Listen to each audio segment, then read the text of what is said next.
ഇത് ഞങ്ങളെ വീടിന് തൊട്ടടുത്തുള്ള ബാലസുബ്രഹ്മണ്യ സ്വാമി ക്ഷേത്രമാണ്. ഇവിടെ തൈപ്പൂയ മഹോത്സവം നടക്കുകയാണ്. 8 ദിവസത്തെ ഉത്സവത്തിൻ്റെ 6ാമത്തെ ദിവസമാണിന്ന്.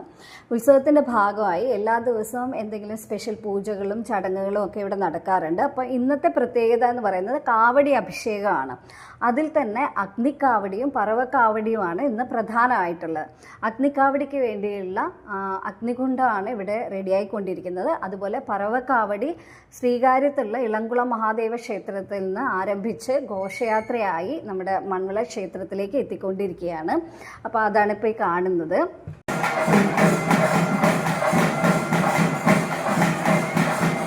പറവക്കാവടി എടുക്കുന്ന ഭക്തർ വായിൽ വേല് ധരിച്ചുകൊണ്ട് ഒരു മരത്തടിയുടെ മുകളിൽ നിന്ന് പറവയെ പോലെ തൂങ്ങിക്കിടന്നാണ് ഈ ഒരു വഴിപാട് നടത്താറുള്ളത്.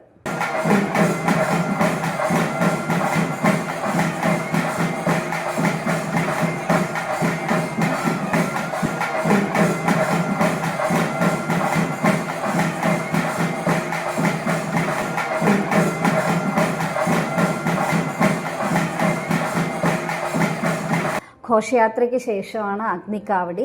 അഗ്നിക്കാവടിക്കായി നേരത്തെ കത്തിച്ച ആ ഒരു അഗ്നികുണ്ഡമെല്ലാം കത്തി അമർന്ന് ഇപ്പോൾ കനൽ മാത്രമായിട്ടുണ്ട്. ഈ കനലിലൂടെ നടക്കുന്നതാണ് അഗ്നിക്കാവടി എന്ന് പറയുന്ന വഴിപാട്.